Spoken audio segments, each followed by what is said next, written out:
Black girlhood is something that is hard to explain and equally hard to depict accurately in media. Not only do we experience the average coming of age themes like body changes and trying to understand the world around us, but what makes our experience more complex is the intersectionality of our gender and our race. When it comes to how a young black girl's experiences are depicted, which rarely happens, it always seems to be steeped in some sort of trauma.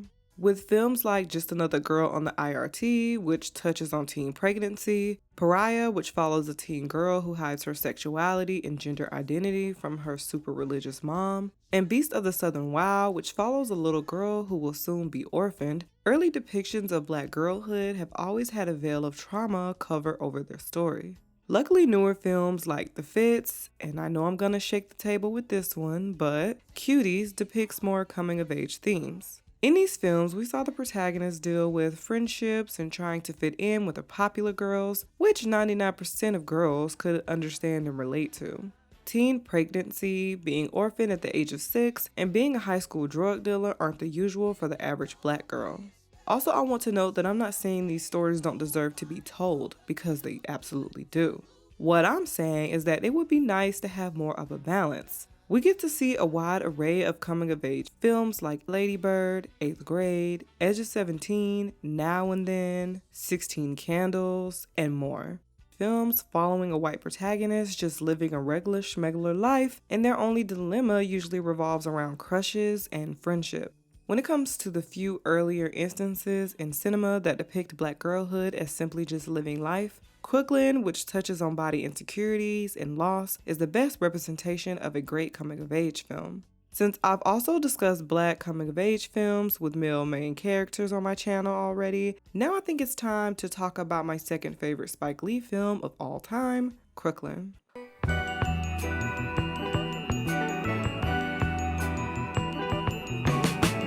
Loosely based on their childhood, Joy and Cinque Lee initially co-wrote the script as a pilot episode for Nickelodeon. When they test screened the pilot, kids disliked it. With the help of Spike Lee, they converted it into a film and pitched it to Universal Studios. With Carlton Williams portraying the eldest brother Clinton, aka Spike, and Zelda Harris playing Troy, aka Joy, the only sister and the protagonist of the film, the story follows Troy during the summer of 1973 as she deals with her annoying brothers, dysfunctional family dynamics, and eventually the loss of her mother.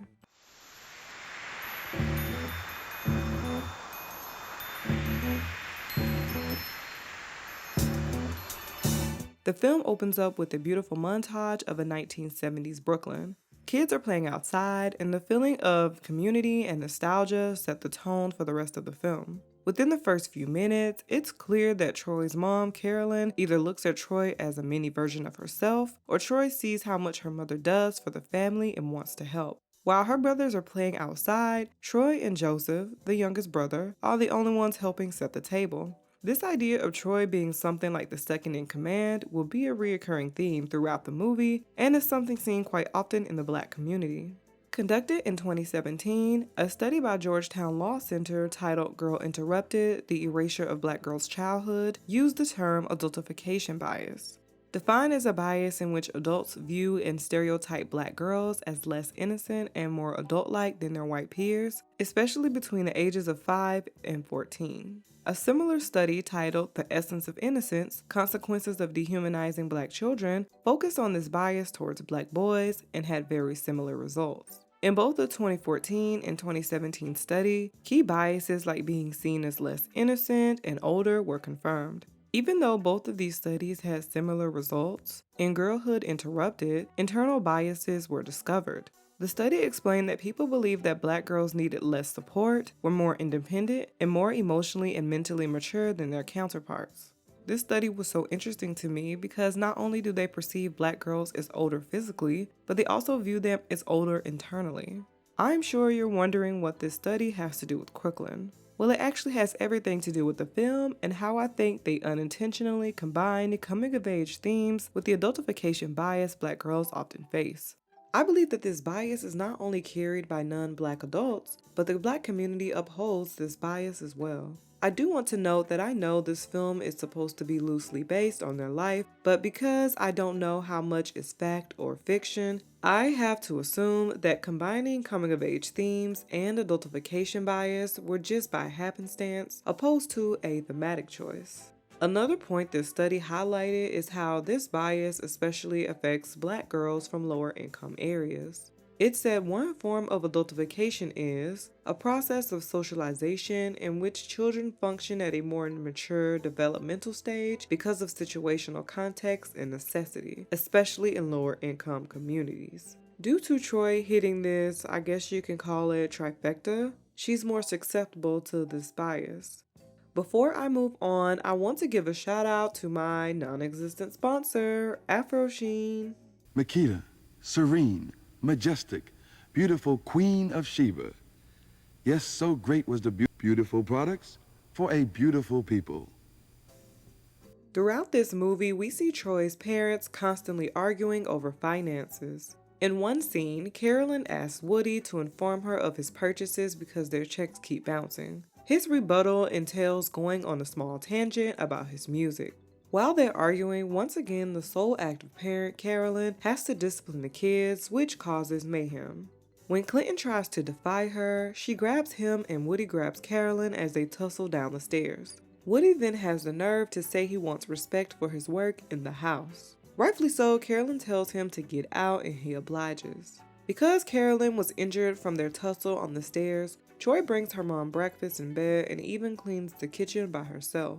Later, when Carolyn sends Troy to the store to buy some groceries, of course Troy fights back on doing this task and asks why she has to go.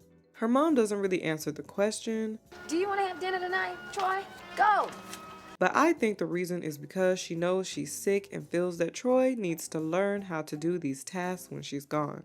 What I find interesting is that we never see her siblings attempt to clean or go to the store, even though 3 of her brothers are older than her. Carolyn specifically sends Troy, which supports the biases adults have that girls are more mature despite having older siblings. I do want to say that maybe she did send Troy's siblings to the store other times, but the movie never suggests or shows this. Her siblings had storylines outside of her, and instead of showing them throwing trash, they could have touched on their dynamic with their mother and how it differentiates from Troy's and Carolyn's dynamic. Once Troy is back from her Georgia trip, she finds out her mother is sick. She arrives at the hospital and has a sentimental talk with her. She also tells Troy that she needs to watch after her youngest brother, Joseph. I need you to watch out for Joseph, your brother. He's the youngest, and he's your responsibility. This is of course surprising, and you would think she would be saying this to Clinton, who is the oldest, but because of adultification bias, Troy is given this responsibility.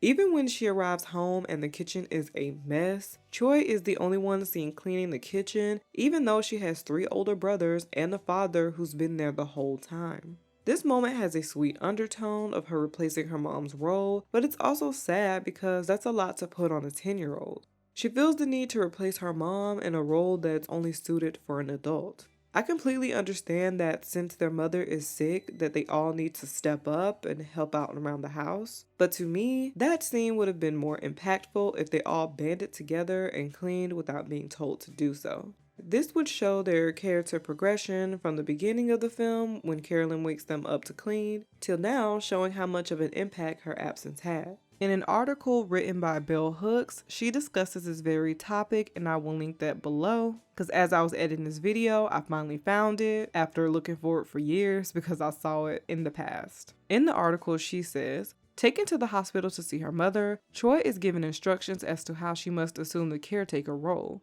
Contemporary feminist thinkers are calling attention to girlhood as a time when females have access to greater power than that offered us in womanhood. No one in the film is concerned about the loss of Troy's girlhood, though her brothers remain free to maintain their spirit of play. Clinton, the eldest boy, does not have to relinquish his passion for sports to become responsible. He can still be a child. But becoming a mini matriarch because her mother is sick and dying requires of Troy that she relinquish all concern with pleasure and play, that she repress desire. Sexist/racist thinking about Black female identity leads to cultural acceptance of the exploitation and denigration of Black girlhood.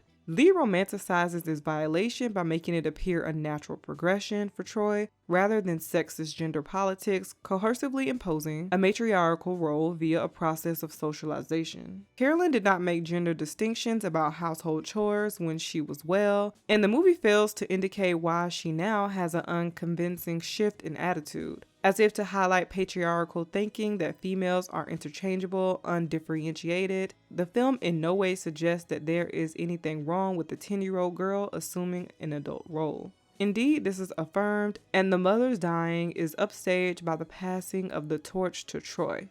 In one of the last shots, Troy is seen combing Joseph's hair. When they cut to the next shot, we see a flashback of Carolyn doing the same thing in the exact same seat. Troy then tells him not to go too far because dinner is almost ready. This is supposed to show how she filled in the role as the mother by taking care of Joseph and cooking dinner for the family.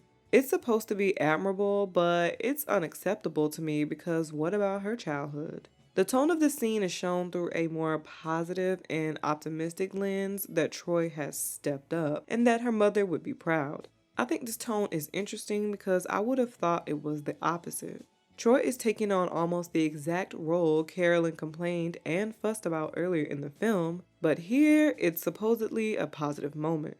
Because of her new role, Troy now gets to watch kids play instead of partaking in the fun. The article then goes on to say, taking her mother's place, Troy is no longer adventurous. She no longer roams the streets, discovering but is bound to the house to domestic life. While the male children are grown up, Dad continue to lead autonomous lives to express their creativity and will to explore. Troy is confined, her creativity stifled. Since she is always and only a mother substitute, her power is more symbolic than real. We see her tending to the needs of her brothers, being the little woman. Gone is the vulnerable, emotionally open girl who expressed a range of feelings. In her place is a hard, impenetrable mask. Just as no one mourns the mother's death, no one mourns the erasure of Troy's adolescence. Troy becomes a spectator, standing behind the gate looking out at life, a stern expression on her face. When she is dying, Carolyn gives lessons in sexism to her daughter in a way that runs counter to the values she has expressed throughout the film.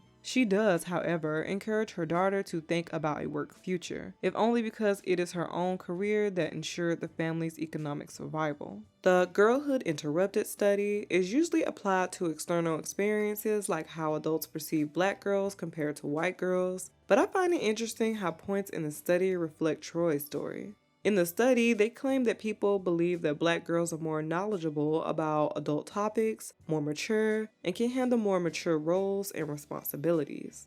Troy solely taking on a lot of her mom's burdens is seen as positive despite her losing the freedom of childhood because she's seen as more mature by her family. If the film would have ended with a different tone or a different way, it would have made more sense to me. For example, if Troy is seen taking on the same burden that drained her mom so much, she should also feel that same sort of exhausted obligation. This would have announced that it's not a 10-year-old's responsibility and brought attention to how there are so many similar stories of girls playing second mom. If the film also would have ended with all of the siblings chipping in, this would have been a beautiful moment of them all filling in the large hole their mother left. Even though I think adjusting the ending could have elevated Crooklyn, I want to say I still love and enjoy this movie so much. I want to say thank you for watching. I have linked the Black Girlhood and the Essence of Innocence study down below. Also, as I was doing research, I found an amazing video discussing adultification bias on Khadijah's page, so if you're interested, please check it out. It's very good. Also, before I end this video, I want to show appreciation to Carlton Williams, who portrayed Spike Lee in the movie, the older brother. He passed away at the age of 23 from sickle cell, so I just wanted to give an appreciation to him because he played the role very well, and I was sad to learn that. Please like, share, and subscribe. Let me know what you think in the comments. This one's going to be an interesting response because I know how people get when they don't like what I say or if I nitpick a movie that they love. So I'm excited to see what you think in the comments. Bye.